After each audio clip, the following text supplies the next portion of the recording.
त्याच्यामुळे ते तिघांनी सोबत घेऊन आले हॉस्पिटलमध्ये. आम्ही ज्यावेळेस पोहोचलो त्यावेळेस पोरगी नायरच्या PM पोस्टमॉर्टमच्या रूम मध्ये होती. मग हा पळून जायचं कारण नव्हतं ना.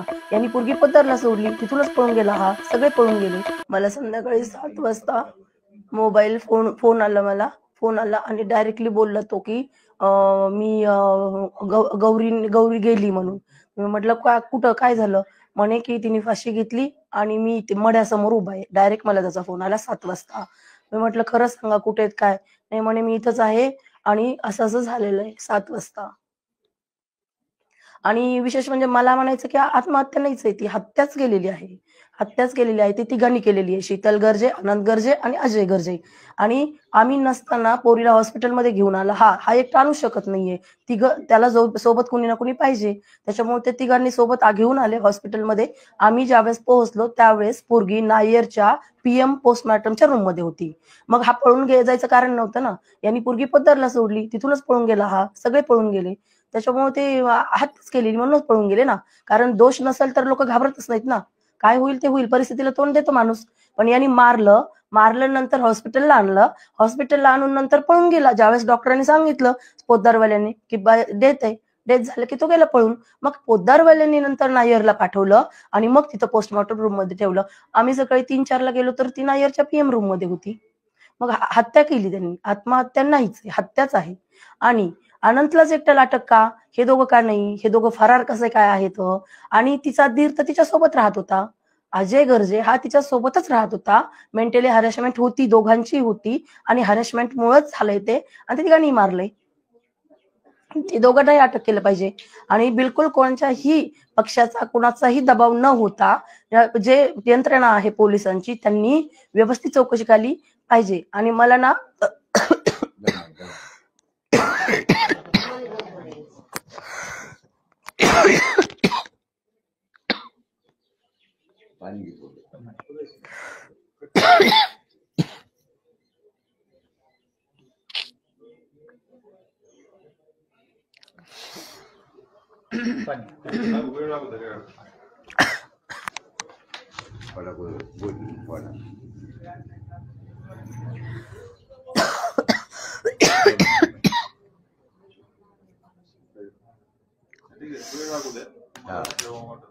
दमून बोलायचं एकदम ध्यान.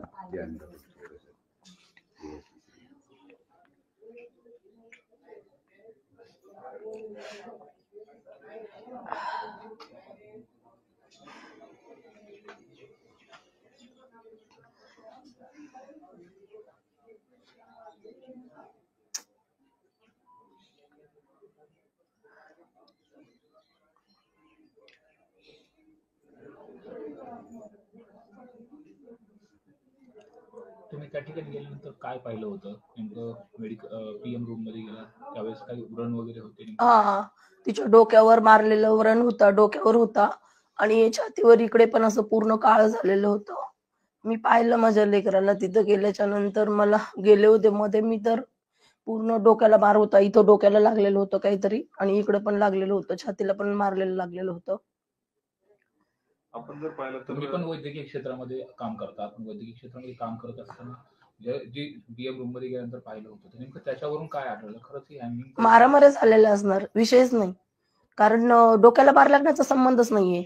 जरी सुसाईड स्वतः प्रयत्न केला तर ठीक आहे ना, तुम्ही गळ्याला लागू शकतं इथून ते व्रण असतात. पण डायरेक्ट इकडे पोटावर व्रण नसतो. आणि डोक्याला मार लागण्याचा काय संबंध आहे?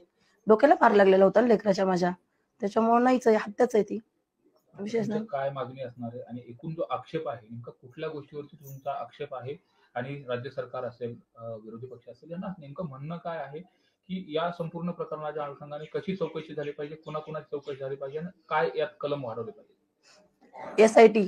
SIT तपासणी झाली पाहिजे. SITच्या मार्फत SITनेच खरोखर तिला न्याय भेटणार आहे. कारण हे बाकीचा माझा विश्वासच नाहीये. कारण त्या आनंदचे 2 मोबाईल असताना एकच मोबाईल जप्त केलेला आहे, एक मोबाईल त्याच्याकडे जप्त केलेला नाहीये. आणि पारदर्शकता काहीच नाहीये.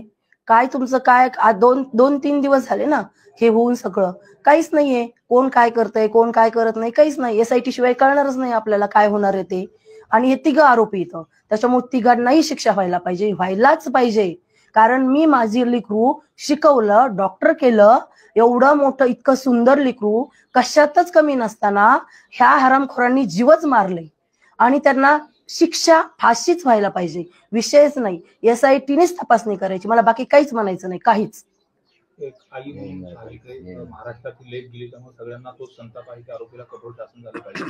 पण तुम्हाला या अगोदर तिने कधी सांगितलं होतं की असं होतंय, हे होतंय, किंवा टॉर्चर केलं जातंय, मारहाण केली जाते? हा, खूप. अनंतने मारलं की सांगायची गौरी की तो मारतो म्हणून, खूप. ही घटना होण्याच्या अगोदर कधी तुमचं फोनवरती बोलणं झालं होतं? काय शेवटचं बोलणं झालं होतं? आणि या सगळ्याची कल्पना कधी नेमकी तुम्हाला मिळाली? मला ज्या दिवशी झालं त्या दिवशी त्यांनी 7 वाजता फोन करून सांगितलं. त्याच्या अगोदर माझं बोलणं नव्हतं झालं, कारण मी अंबेजोगाईला लग्नाला गेले होते दिवसभर. त्याच्यामुळे मला गौरीशी त्या दिवशी बोलण्यातच नाही आलं.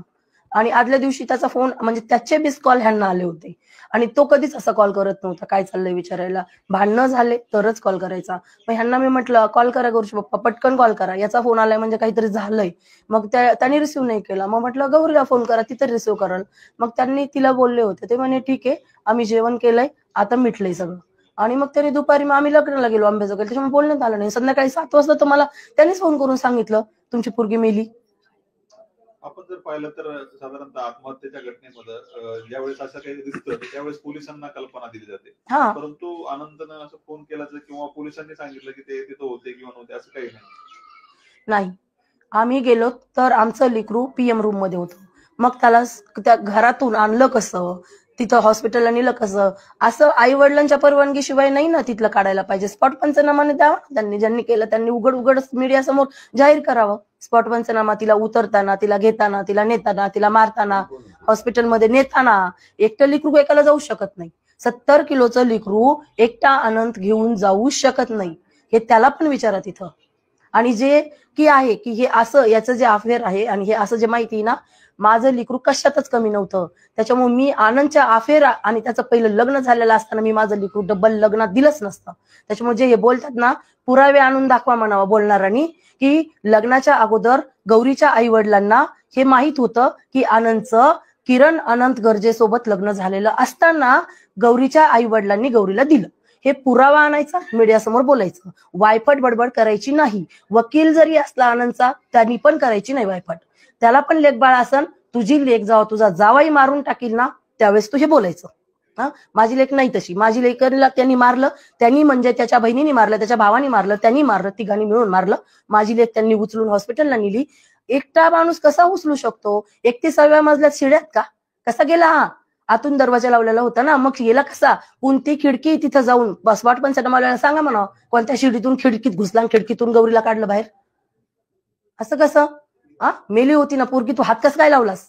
जर तू म्हणतोस, माझ्या तर हिशोबाने तू 100 नाही 101% तूच मारलीस, आणि तू तुझ्या बहिणीने तुझ्या भावानेच मारली. सीसीटीव्ही फुटेजची मागणी करणार? हो, सीसीटीव्ही फुटेजची आम्ही सकाळीच ते हे केलंय भोसले सरांना. सीसीटीव्ही फुटेज पाहिजेत आम्हाला. सकाळी 6 वाजल्यापासून दुसऱ्या दिवशी 12 PM रात्रीपर्यंत आम्हाला सीसीटीव्ही फुटेज पाहिजे. मात्र या संपूर्ण प्रकरणामध्ये ज्यावेळेस लग्न झालं होतं त्यावेळेस मध्यस्थी करणारे कोण होते आणि नेमकी फसवणूक नेमकी झाली कशी? सगळी तुमची फसवणूक मध्यस्थी करणारे तर ते ढाकणे म्हणून एक होते आणि त्याची बहीण होती शीतल गर्जे. शीतल गर्जे होती. शीतल गर्जेनेच फसवलं, कारण तिने काहीच कल्पना दिली नाही. मग याच्याच भावाने सांगितलं माझ्या लेकीला, बाहेर गेले चहा प्यायला तेव्हा, वहिनी माझ्या भावाचं असं असं होतं. मग माझ्या बहिणीनी समजून सांगितलं आणि मग माझा भाऊ तयार झाला. त्यांनी सांगितलं तिला, आम्हाला काय माहिती.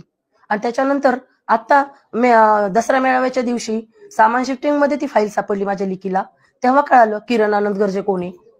आम्हाला तोपर्यंत नव्हतं ना माहिती. आम्ही काही मूर्ख आहेत काय? आमच्या लेकराचा अशा काय हे होता? कोण जहागीरदार होता का हा, त्याला मी पोरगी द्यायला? हे सगळं होतं या संदर्भात अगोदर गौरीनं काय सांगितलं होतं की तो असा असा त्रास देतो? हा, मग जवळपास 1-2 महिनेच तो ठीक राहिला. 1-2 महिन्यापासून असंच होतं, मारणं हाणणं. स्वतःला मारलं त्याच्यापेक्षा जास्त गौरीला मारायचं. किती वेळेस होतं गौरी इथं गौरी काय झालं रे बाळा? मम्मी प्यान लागला म्हणली, एक अर्धा नंतर मला म्हणते मम्मी आनंद ते मारलं ग. तेव्हा माझ्या लेकराच्या तोंडात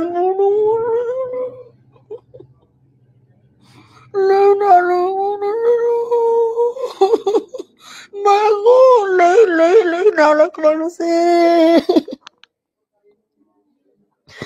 त्याने गौरीला लय मारलं, खूप मारलं. माझं लेकरू सांगायचं 2-4 दिवसाला कॉल झाला की मम्मी असं झालं का, मम्मी तसं झालं का. सगळी घटना झाल्यानंतर पंकजा ताईचा तुम्हाला फोन आला का? नाही. आणि या सगळ्या संदर्भात तक्रार तुम्ही कुणाकडे केली होती का, किंवा त्याच्या आई वडिलांकडे, किंवा त्याच्या जवळच्या नातेवाईकाकडे, किंवा इतर कोण जे संपर्कात होते? मी कोणाला सांगितलं होतं, कारण गौरी म्हणायची मम्मी सांगू नको, अनंतला खूप राग येतो, अनंतला हे आवडत नाही. अनंतच्या कंप्लेंट केलेला कोणालाही आवडत नाही. गौरीला आता दसरा मेळाव्याच्या दिवशी हे कळलं याचं किरणचं. पण गौरीला अगोदर जरी यांचे मारामाऱ्या झाल्या किंवा मारणं झालं, भांडणं झालं, तरी ती गौरी कधी कोणाला सांगू दिलं नाही. मी नाही सांगितलं, कारण गौरी सांगूच देत नव्हती. म्हणायची अनंतला आवडत नाही ते सांगितलेलं. पण ती एवढी स्ट्रॉंग होती, हो. एवढं सगळं स्ट्रगल केलं, तिथपर्यंत गेली, एका डॉक्टर करिअर करेपर्यंत एवढा सगळा स्ट्रगलचा पिरियड असतो. एवढं सगळं सहन करून ते असं करेल असं वाटतं? बिलकुल नाही, बिलकुल पण नाही. 10 महिन्यात मी माझ्या लेकराच्या तोंडातनं सुसाईड आणि मरण हे शब्दच ऐकले नव्हते. किती भांडणं झाले तरी, किती मारलं ना अनंतनी, तरीही गौरी कधी अशी बोलली नाही. मी त्याच्यामुळेच मी बोलते की ही गौरी एक करू शकत नाही. हा, ती जर मला बोलली असती का, मान्य होतं की तिच्या मनात होतं, पण ती कधीच बोलली नाही. तुमच्या सगळ्या गोष्टी शेअर करायची? हो. मला पण, तिच्या भावाला पण सांगायची. तिच्या भावाला सांगितलं तिने ते हे भेटलेल्या, फाईल भेटलेल्या. आता काय मागणी असणार आहे मुख्यमंत्री असतील या सगळ्यांना, आणि जे आरोपी आहेत त्यांना कशी कठोर शिक्षा पाहिजे, नेमकी तुमची भूमिका काय असणार आहे कुटुंबाची? माझं तर लेकरू गेलं, माझ्या लेकराला न्याय भेटला पाहिजे. कारण आता SIT शिवाय न्यायच भेटू शकत नाही. बाकीचे हे किती चौकशी करतात. आज 2 दिवसात त्यांनी काय दाखवलं, चौकशीमध्ये काय आलंय समोर? काहीच नाही आलं, काहीच नाही. तुम्ही ओपन लोकांना दाखवा, चौकशी करताना ओपन दाखवा की हे मोबाईलमध्ये हे सापडलं, याच्या मोबाईलमध्ये हे, हिच्या मोबाईलमध्ये हे, आणि असा तपास चाललाय. माझा विश्वासच नाही या तपासावर. SIT शिवाय तपासच होऊ शकत. तपासावर दबाव येतो असं वाटतं? हा, विषयच नाही. तपासावर दबाव येतोय म्हणून तर असे पटकन बाहेर रिझल्ट येणार ना. किंवा आम्हाला तरी माहित पाहिजे ना काय तिथे चाललंय मुंबईमध्ये, ते आम्हाला तर पाहिजे ना. म्हणजे आज 3 दिवस होऊन तुमचे 2 आरोपी बाहेर येतं, कोणता तपास चाललाय तुमचा? जेवढे आम्ही तिथं नोंदले त्या दिवशी रात्री 1-2 वाजता जे नावं दिले तेवढ्याला अटक करा बाबा. त्यातले तुम्ही 2 सोडता. तू वकील, तू कसं सांगू शकतो त्यांचा दोष नाही? तू कसं सांगू शकतो? म्हणजे जो माणूस खून करतोय, मारतोय, तो माणूस 7 वाजता मला फोन केला. आम्ही गेलो त्यावेळेस पोरीपाशी कोणीच नव्हतं. रात्री 1 वाजता तो म्हणतोय मला नाही माहिती, मी पोलिसाकडे गेलो. 4-5 तासात त्या माणसाने केलं काय? काय केलं त्यांनी 4-5 तासात? असं नसतंय, हे चुकीचं आहे. तपास पण बरोबर होत नाहीये. मला तिघांनाही सोबतच सजा झाली पाहिजे, तिघांनाही. आणि तिघांनाही फाशी नाही, फाशीपेक्षा 72 लोकांच्या हातात देऊन लोकांनी मारलं पाहिजे, तर दुसऱ्याच्या पुरी अशा मरणार नाहीत. 27 वर्षाची लेकरू सांभाळायचं, तिला आई वडिलांनी लहानाचं मोठं करायचं, आणि ह्या हरामखोरांनी लेकराला जीवच मारायचं आणि मारून परत मोकळं व्हायचं, म्हणायचं आमचा दोष नाही. हे असं नसतंय.